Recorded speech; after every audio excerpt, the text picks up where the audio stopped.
Keith, you've had a long and storied career in the advertising business. What would you say are some of the themes that have informed you along the way? Themes that have informed me are the importance of passion. Creative achievement is the recipe for creative achievement, I think, has three ingredients. One is talent. God gives you that gift. It's either big, small, or somewhere in between. Nothing you can do about the size of it. Second is skill. You can do something about that. You can learn, you can practice. But the third and most important is passion. And if you have a real passion for what you're doing, you can overcome being shortchanged in one of the other three ingredients. And so I think passion has been a driving theme. I knew from a very young age what I wanted to do. I wasn't sure why, but I was passionate about it. And I think persistence is a daughter of passion. And it was the German philosopher who said, nothing great has ever been accomplished without passion. You also have a mantra that you state in one speech that I saw you give. You said, you got to have a dream. So this was also something that drove you, that dream. The passion for the dream. Right. First, you know, Bloody Mary said it better maybe than anybody else. You got to have a dream. If you don't have a dream, how are you going to make a dream come true? And you have to keep that dream alive under very difficult, trying circumstances. Rejection, by the way, is a concept that anyone in advertising needs to be comfortable with, because so many of your ideas, no matter how worthy they might be, for all kinds of reasons are rejected. But having the dream, and then the passion and persistence to pursue it. Yeah. Those would be themes. And it's, would you say that these are things that anybody can cultivate somewhere along the way? I would think so, and yet I see people with talent and people with skill who do not seem to have the passion, or maybe don't have the dream. People who are not optimistic about the future. People who are negative, and that would be another one of my themes, I suppose, optimism. Ray Kroc, the founder of McDonald's, was one of my many mentors, and he used to say in his high-pitched, shrill voice, "There's no future in pessimism." Sort of yogi-like, but it's true. Yeah. What's the future in pessimism? So do you think these themes, the optimism and the dream, are things, are learned traits, and are something people either are born with, or so they either have or not? That's a very good question, Michael. I've never thought about that. I'm sure that you can inspire people to have a dream. I believe that can be inspired into a person who is receptive to the idea of having a dream. If someone is lost in terms of their ambition, but they are receptive to the idea that if you have a dream and if you focus on that dream, it's possible. I think that can be taught, maybe, if not taught, certainly inspired. Pessimism, I'm not sure. I wonder if there aren't some people who are just naturally, who are born pessimists, who are extremely good at seeing the negative. I know there are cynics, and I've worked really well in partnership with some cynics, because I'm like a cockeyed optimist, and teaming up with a cynic who can sometimes be very productive. But I'm not sure you can teach optimism.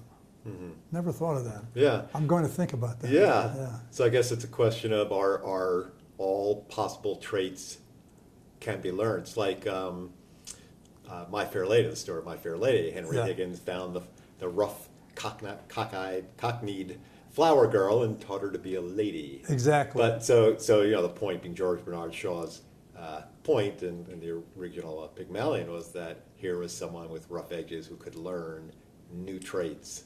So I just thought of an answer. okay. And it's not directly about optimism, but I think it might work. And this is from Gordon Parks, the great African-American right, photographer, who said in response to a question about whether enthusiasm is inherent or can it be learned, he thought for a moment and he said, it can be learned. And the secret is to act enthusiastic every day. And after so many days of acting enthusiastic, you will actually be enthusiastic. Yeah. Could be true of optimism. Yeah. Interesting thought. You know, and it's interesting, since you brought up Gordon Parks, I mean, his story is a very interesting life story from where he started. I think he was born in Kansas City. Yeah. Your neck of the woods of the Midwest. I believe not so, that yeah. close, perhaps. No, us But- Hoosiers would not agree that Kansas City is our neck of the Yeah. woods. But he came from because I remember reading his story, he came from a very large family, a lot of children in poverty, and man of color, and he just didn't take no for an answer or enthusiastic or optimistic, and he just allowed himself to just move forward. And I remember one quote of his where he said he learned to transcend boundaries. Good. So it really is your way you see the world. That's good. And it is a learned trait, because Gordon Parks could have been someone who could have been, quite the opposite in terms of his attitude and the way he saw the world. Absolutely. Yeah. And I think, humble beginnings can be an inspiration, but other people in the same humble and even poor beginnings would have a different outlook. Yeah. And I also know some people who have been fortunate from the beginning, and yet have this tremendous passion and this dream. Yeah. So I don't think it's a condition Uh-huh. that you have to be in poverty or of meager circumstances. Yeah. I don't think it, but it can be an inspiration. In a way, perhaps leaders are those who can help inspire those positive traits in people. And I know that leadership for you is something, as you've said, is a study of yours, plus you've been a leader. And so in that regard, you're one of the founding members of the Berlin School in Germany, the School of Creative Leadership. Right. What is the school all about? The Berlin School of Creative Leadership is about teaching working professionals from creative professions, architecture, advertising, public relations, journalism, fashion. These young working professionals, how to go from doing to leading, how to go from doing to inspiring, how to go from doing to causing. And when I tried to make the transition from writing copy or creating ads to causing others to create ads, there was no school, there were no instruction manuals, and so we had to learn by making mistakes how you go from writing the stuff to helping others create and helping others do and make. So I learned a lot by trial and error. The first mistake was I expected everyone in my group, which was a small group of 6 creative people, when we got a brief, I expected every one of them to do it the way I would have done it, which of course is nonsense, because they would never do it my way as well as I would do it, but they might well do it in ways that were far better. And it took me a while to start to judge their work in terms of its merit instead of how closely it resembled what I might have done. That was pretty basic. I also learned some things about how to inspire them if they weren't producing any real ideas. One trick I used I called creating rabbits. I'm not a fan of dog racing at all, don't know anything about it, but I know that unless there's an artificial rabbit that's running around the course, the greyhounds won't run. And so if the group was not producing any ideas of worth and merit, I would come up with an idea of my own, and I would surface this, and they would say, oh my gosh, you know, if we don't come up with something better, he's going to actually run that. He's going to actually sell that. And the greyhounds would run and the ideas would flow. And of course, the rabbit never won. I learned also that from time to time, a leader has to be able to step forward and perform acts of heroism. Just to certify that from time to time that you really should be the leader. Mm-hmm. So when you're up against it and no solutions are forthcoming, from time to time, draw the sword, which is one of the tools in my leadership toolkit. Draw the sword, step forward, say, I'll take care of this. And then perform in a way that you would like everyone else to perform. And that was in a way that says, wow, no wonder he's where he is. But if you can't do that often, because then you're doing their work for them. So only very occasionally step forward and do it. But my leadership mantra, if you will, was from Lao Tzu, who said, the leader, when successful, will be largely invisible because the people will remark, we did it ourselves. And that was always my goal. It was consistent with some of the things I learned really from the Mennonites about servant leadership. You lead by serving. You provide the resource, you provide the inspiration perhaps, and maybe the tools. But it's about being a servant and serving those you intend to lead. Once when we had a chance to pitch for a big new piece of business, the consultant said, well, you've submitted all your material, but you haven't included an organization chart. And that's required. And I said, but we don't have an organization chart. He said, but you're in, by that time, 50 countries, and you must have. I said, well, in fact, we don't, because we have a culture that binds us together. And the stronger the culture, which is based on beliefs and values and practices, the stronger the culture, the less need for structure. So we don't have an organization chart. And he said, well, in order to participate in this competition, you're going to have to send us an organization chart. So we did. I was at the bottom, and then came the next layer, and then the next, and we said, this looks pretty good. And you were the head of the company yeah, at the time. I was the CEO. Yeah. And we said, hey, this looks pretty good. This looks like a tree. And the growth of an organization doesn't take place at headquarters. It takes place in the branches. Uh-huh. So we submitted our upside down chart, and it became a sort of a way of thinking about our own leadership. So you had a bottom-up, the chart was a bottom-up chart. Exactly. Top-down. Exactly. And we said, isn't that right? Because we're here like a tree. We're providing the nourishment, the tools, the resources, the inspiration. That's good. Yeah, what a great way to run a company. Now, you talk about creative leaders. Would you say all leaders are creative leaders? No. One of the reasons we wanted to start this school of creative leadership was, and the goal of the school is a creative leader for every creative company. So how about companies that aren't so-called creative companies, a bank or a politician? Could they, if they want to join the program or even audit, could they? Sure they could, and I think they could learn. Probably a lot. I think they could learn. Yeah. As we could learn from them, for sure. But it's essential, we think, in a creative company that's all about inspiring people to have new ideas, inspiring people for innovation, and coming up with new concepts. It's important that somebody at the top of the company, or at the bottom, as the case may be, understands that mentality, understands the need for an environment that nurtures such talent.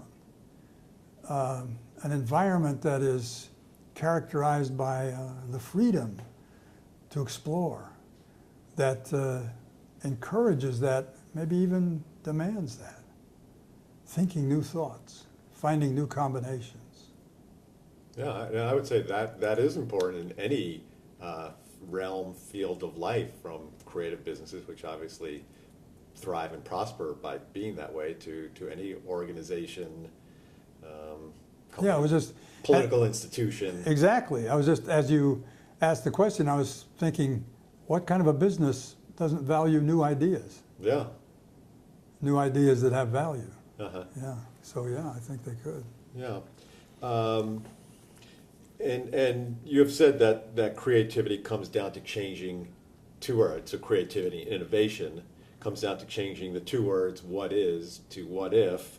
So what do you mean by that? Well, that's probably a simplification, but I keep being impatient with written, overthought definitions of what to me seem like simpler concepts. Books have been written on creativity, and to me it often comes down, though, to the simple changing of the words what is to the words what if. The status quo being what is. And you have to know the status quo, and that's where research helps us. You know, what is the current behavior? Why are people behaving that way? Why aren't they doing as we hope they would do with respect to buying our product, or behaving in a more beneficial way? That's what is. And then stepping back from that knowledge and saying, what if we thought of it exactly the opposite way? What if we engaged in some upside down thinking, or what De Bono calls lateral thinking, or whatever? What if we thought of just the opposite? And that opens up all kinds of possibilities. One of my favorite examples of upside down thinking is the guy who loved his job but hated his boss. And it got to the point where he really didn't think he could go on. It was so miserable, his job. So in a bit of upside down thinking, he calls a headhunter, and instead of providing his resume, provides his boss's resume. And the headhunter got his boss a new job. And he got to keep his job, a job he loved, and he eliminated the big barrier to his happiness and joy. Well, and that's an interesting story. Is that a true story? Or? I don't know, but it's a good example of upside down thinking. But really, it's also a win-win, because the boss got a new job that probably he liked and paid more, and everyone was happy. And that's what we should do, look for those win-win situations. Yeah. Right. That's. But more often it's, what if I tried new combinations that have never been put together before? What if, what's his name? Phil Knight? No, his partner, who said, what if I pour melted rubber into my waffle iron? And that was the beginning of Nike and the beginning of a whole new category of running shoes. Mm-hmm. Because he thought running shoes were too heavy. The status quo was running shoes are too heavy. That was the what is. So what you're saying can be summed up also by the famous Apple computer ad of think differently. Absolutely. You know, to think instead of what is, what if. Possibilities that people never thought could be real. The Apple campaign, however, was think different. They're very, very, very keen on making the difference between differently and different. Uh-huh. And it comes from, I'm not sure, somebody else said, whatever you think opposite. It might have been Paul Rand, it might have been somebody else. Whatever you think opposite. And so in advertising, Bill Bernbach in 1959, when he was given the job of introducing the Volkswagen Beetle to the American public, all the car companies were draping beautiful girls over the hood of the car, and there were beautiful settings, maybe a mansion in back. So whatever you're thinking, think opposite. Bill said, think small, put the car on a plain background, don't have any girls around, do the opposite, do the opposite. It's often a good way Oh, to think sure.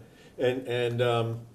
Which reminds me of something you said also, that the first rule of creativity is to look foolish. So Yes. if you start doing things opposite, you're running against the pack, the group think, and so people are going to say you're crazy. Which Absolutely. means- yeah. Absolutely, because if you are not will, how many times have you been in a meeting or in a group which is trying to come up with a solution to something, and somebody says, you know, what if we did this? And you said, I was thinking of that, but I didn't say it. Why? Because I was afraid I'd look foolish. Well, yeah, you are going to look foolish to some people who are very, very comfortable with the status quo and very protective of the status quo. Of the what is. Of the what is, exactly. So yeah, I think that is the first rule of creativity. Be prepared to look foolish. Right. And how about another rule that one other rule that you can think of? Another rule for Of creativity? Anything come to your head? how to be creative. Well, have I suppose this is related to what we've just been talking about, but a healthy irreverence for the status quo is important. Creative people are never satisfied with the status quo, with the what is. And so no matter how good it is, the creative person and the creative process is always questioning.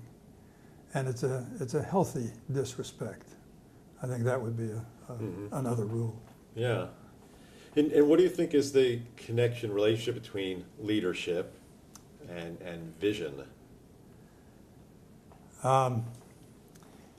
Well, I have a lot of time for vision. I think vision is really important, and I make a distinction between a vision and a mission. A vision is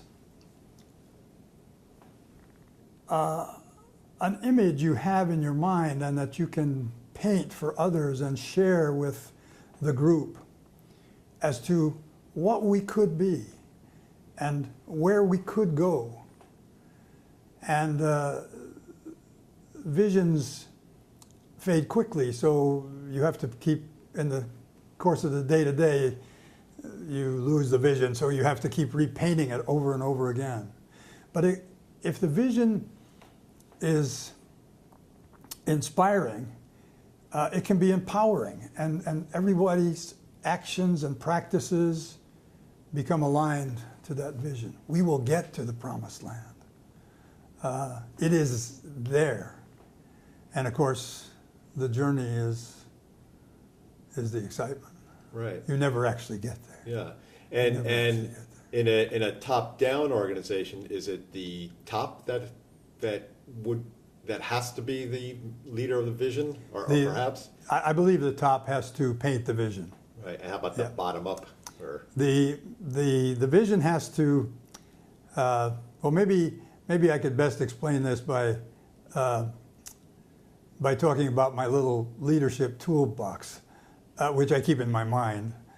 And a paintbrush is a very important tool. And the purpose of the paintbrush is to paint the vision of what could be. And paint the tough parts, paint the paths that the group is going to have to take in order to get to that promised land, if you will. And that vision has to be painted, I believe, by the leader. But it has to be a vision that people willingly share, that excites people. Wow, we can be that? We could do that? We could be the company of choice in 96 countries. We could actually be that, where the best talent in that market wants to work with us. We could be that kind of a, winning company? Yeah, we could be that. But you have to paint it over and over again. Right. So it takes a leader with vision to even want to instill that kind of ethos in the company. Absolutely. That's a vision of it by itself. You talked about Absolutely. what you instilled in the company, the 4 freedoms. Yeah. And that probably was something that had a lasting impression on all who served under you. Yeah, although I never thought of them as under. Well, collaborated with you. Yeah. Well, that was key. I mean, you say, what's important to realizing this vision? Well, the only possibility of realizing that is to be able to enlist people who share that vision and to attract them and to find a way to keep them inspired and keep them turned on and keep them with your company. And what are the qualities of the environment that need to exist in order to attract and hold and nurture such talent? And one of the key qualities is freedom. Freedom to explore, freedom to try new things, freedom to fail. And so we said, as we wanted to grow the company into a global enterprise that would be the most powerful creative force in any market we had a presence, we had to have freedom. And so we thought, well, how could we articulate these freedoms so that leaders in the various places could understand the kinds of freedoms that we're talking about? And the first one was freedom from fear. If you want people to be focusing on creative acts and their creative the passion to find new ways, they can't do this in an atmosphere characterized by fear. So we said management by intimidation has no place in this creative organization because talent freezes in the grip of fear. The second was the freedom to fail. If we're going to ask people to try new things and to put things together that have never been combined before, words and pictures and ideas and concepts, and that's really the definition of creativity as we know it. We're not creating like God created the heavens and earth. We're finding new combinations of existing elements. They will not always be successful in their forays into the unknown, so we have to grant them permission to fail. Not fail and fail and fail, but to fail. A third was a freedom from chaos, not the kind of ferment that's required in any creative organization, but the chaos that's created by management saying one thing and doing something else, and issuing orders and instructions without apparent reason or rationale. Creative people are very insecure, and that kind of chaos really is counter-strategic to getting them to do what we need to find that vision, to achieve it. And the last was the freedom to be who you are. That's why we value you, for who you are, the dignity of every single individual, and your own ambitions and aspirations. How can we provide an environment where those can be realized?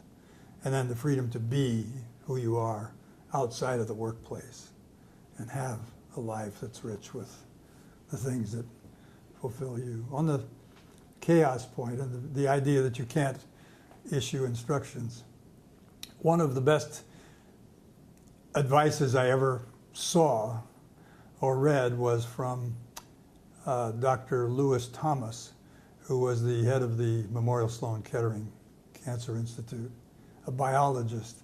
And you're familiar with his essays, I'm sure. And The Lives of a Cell. Lives of a Cell, The Medusa and the Snail. Yeah. And I learned more from books like that than any book on leadership.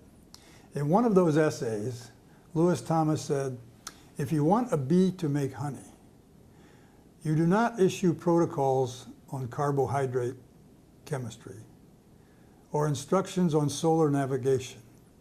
You do what you can to arrange the air around the hive. And when the air is right, the science will come. And I thought, what a great way to talk about forming a creative organization. If the air is right, the science will come. Right, let the conditions incubate it. Yeah. So I think what you're saying, Keith, is really profound and really, really excellent. And I think it probably you instilling that those ideas in your company made for a very successful company. So my question is, if you were giving a talk in front of, say, 1,000 business people, business leaders, none of them from the creative field, so to speak, would you say the same thing? And do you think it would be received in a way that was understood? I think I would start with Peter Drucker, who they might respect, if these are 1,000 businessmen. Uh-huh. And I would use the quote attributed to Peter Drucker, where he supposedly said, "Culture eats strategy for breakfast." And that's what I would concentrate on, the importance of culture, the bottom line importance of culture. The fact that if you can create and sustain a culture that attracts, nurtures, and rewards the best people in whatever your business is, you have a better chance of realizing your goals and objectives than if you rely on strategy and structure. Because the stronger the structure, the stronger the culture, the less need for structure. And the opposite is true. If you have a weak corporate culture, then you have to have boxes and lines and everybody reporting. So if I had such an invitation, I would talk about culture. And I would quote Peter Drucker. Mm-hmm. And I would say, not me, Peter Drucker says, culture eats, so concentrate on culture.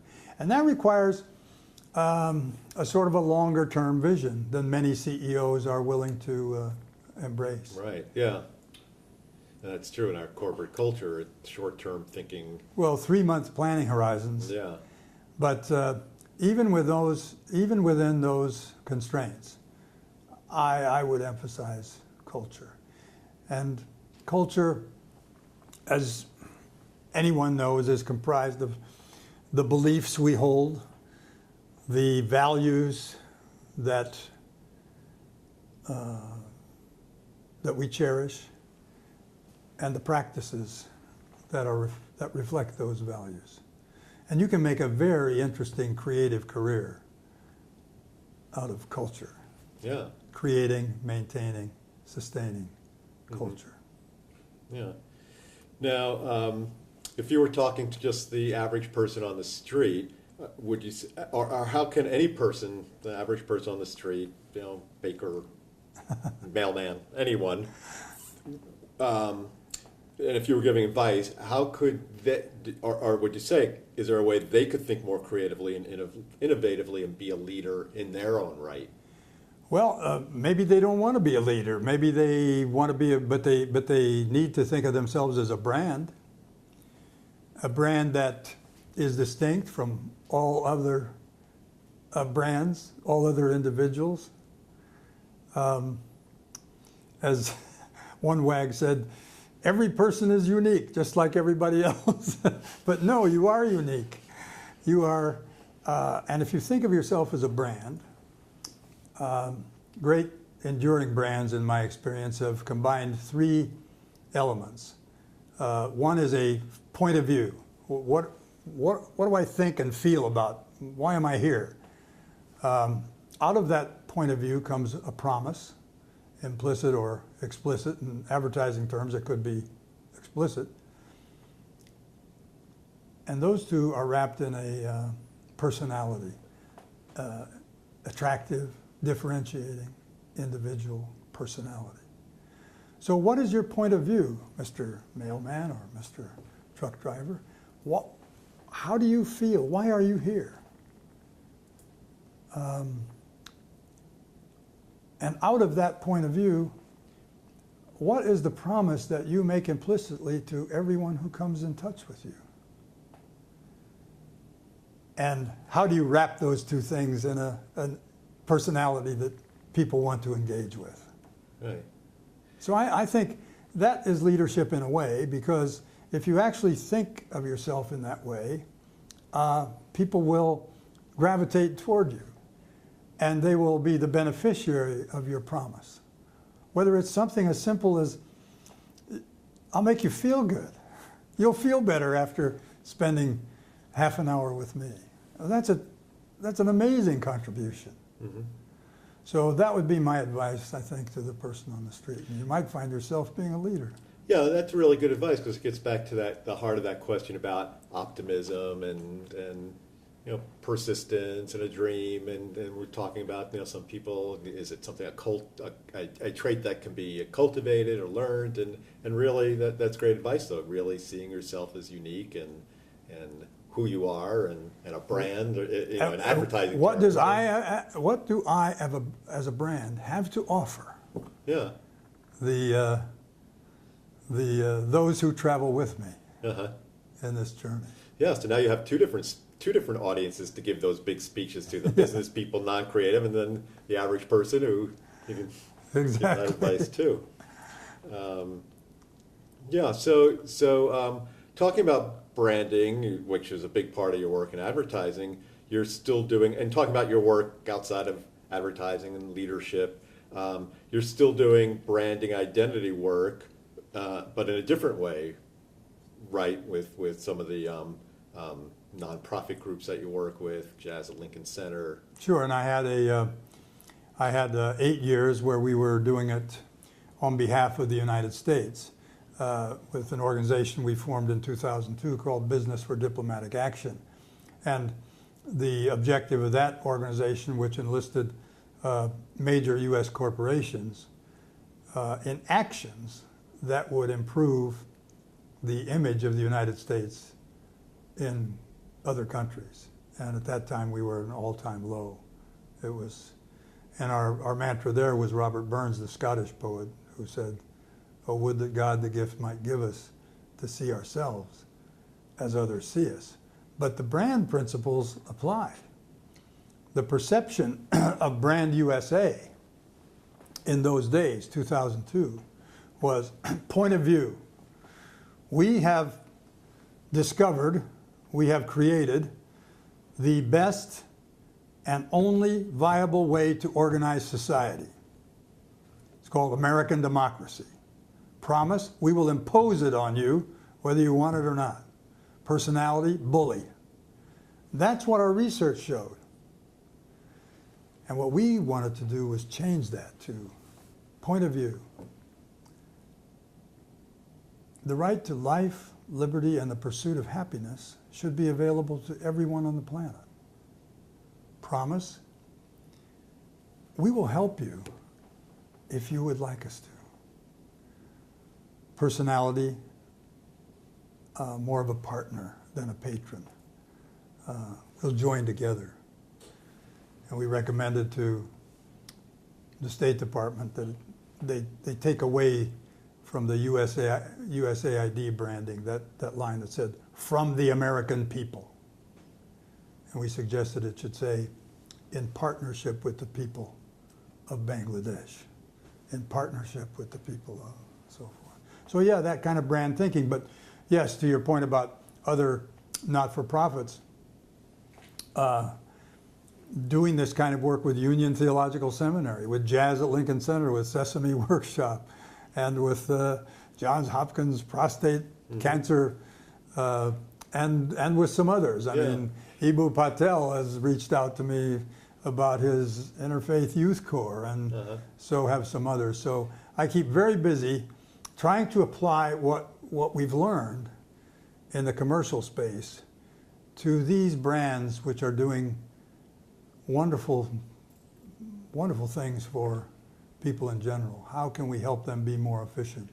Cornel West said, and he's now back on the faculty of Union. He was at Princeton, but he's now back home at Union Theological Seminary. And he says, we showed him the brand ideas for Union that are going to give that institution a more vibrant, more contemporary, actually gritty and urban, slightly radical personality. He says, I'm skeptical of words like branding. I said, I knew you would be. He said, but what I see you're doing is bearing witness. I said, okay, I'll buy that. We're bearing witness. So he's cool with the program. Yeah, I guess finding that common language. So talking about branding and your work with different groups, I read one of the branding campaigns you did for St. Bart's Church, Episcopal Church, of which you're a member. Yes. Correct. And you wrote what we are against, and I thought it was really great what was written, and I just want to say that, mention it. You wrote that claiming to have all the answers, elitism and exclusivism, especially in church, bigotry for any reason, authoritarianism, indifference to injustice and suffering, certitude in the face of ambiguity, and superficial questions to hard answers, boring sermons, bad music, and general cluelessness. Right, yeah. So great for the church, I'm sure attract a lot of people. So my question then is, would you say these can be applied to many realms of life? I would say so. Certainly, the parts about exclusivity, bigotry, any form of racism, I'm against pretty much all clubs because you have to somehow qualify. And that means that in order to be included, you have to have people who are excluded. Mm-hmm. And I know there are clubs who have those rules and they're doing great things. I don't want to be a part of it. Right. Because I want to be... So you would say you're a Marxist, Groucho Marx, yes, who said, I'd never join a club that would have me as a member. Yes, in that sense, yes. Yeah. Because, most of them wouldn't. Because I have no formal education, I have no pedigree or anything like that. But there are some that I believe I could get in. But I've turned down offers because of that. I'm just uncomfortable with excluding people. Yeah. Yeah, no, I think that's really great. And then your work with the church too, one of your other involvements is in promoting multi-faith dialogue and progressive religious thought. And that you would say that's really important to help break down those barriers that cause more conflict than resolution of people just not understanding each other. Absolutely. I go with whoever said in the beginning there was God and there was truth. And then the devil said, hey, I got an idea. What if we create, there's a what if we create religion and screw everything up? And I think there's some truth to that. That if the metric for all organized religion, which as somebody said is an oxymoron, organized religion, but if the metric for all of the faith traditions was simply compassion, we'd be okay. Right. If it is about compassion, it's legitimate. If it is not about compassion, it's not legitimate. Mm-hmm. So I am interested in learning more about the other faith traditions. I'm interested in promoting interfaith dialogue, but I'm more interested in interfaith action. Mm-hmm. And that's why I'm so excited about what Union is doing these days. And we came up with a point of view for Union Theological Seminary, which I'm not sure if I can remember the exact words, but it's like a new spirituality that is radically open to diverse religious thought is the world's best hope for peace, justice, and care of God's creation. Yeah, that's great. That's a point of view. Yeah. And the promise that comes out of that is something like the academic rigor and discovery wedded to a bias for action. Our graduates can create and are creating enduring social change. Yeah, oh, that's great. That's really great. And the personality is going to be urban, gritty, and a little And bit Cornell West will be very happy. radical. Oh, yeah, he loves it. He Yeah. loves it. He embraced me. Yeah, that's great. Yeah. So Keith, all this work you're doing, which I would venture to say to make this a better world, from working with the Mennonite Economic Development Association, Jazz at Lincoln Center, your involvement in public diplomacy and global engagement, the World Parliament of Mayors, Sesame Street Workshop, and more. What would you say is within you that drives you to do what you do? You could rest on your laurels. Well, yeah, I've never thought that. Maybe I have ADDT. I don't know. I can't sit still for long periods of time. It's hard for me to be idle. There is so much to be done.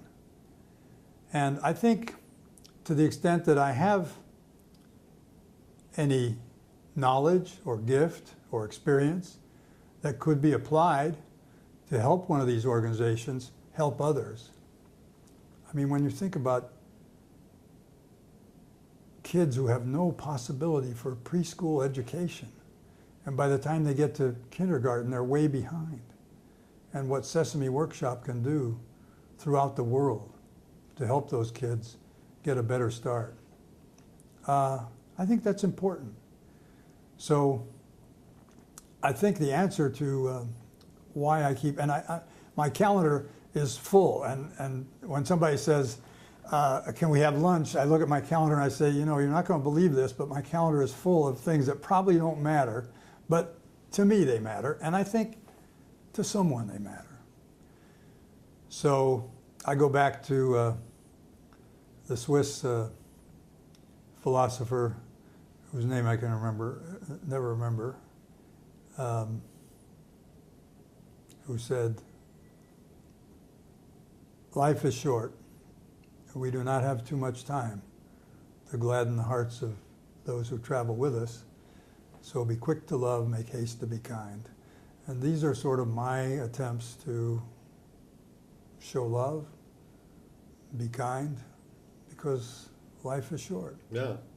Well, Also, there was an ad man in San Francisco, Howard Gossage, who was a rebel in his own right.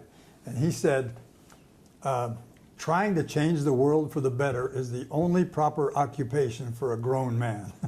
I thought that was pretty good. no, that's great. Yeah. And I think you're doing an excellent job. So as we wind down, I have 4 questions I want to ask you. And this is about this concept of old world, old mind, new mind. But I think that ties into a lot of what we're saying about this top down or versus win-win and all these things. I think that old way of not sharing, not collaborating really is that old world. So where do you think we are today?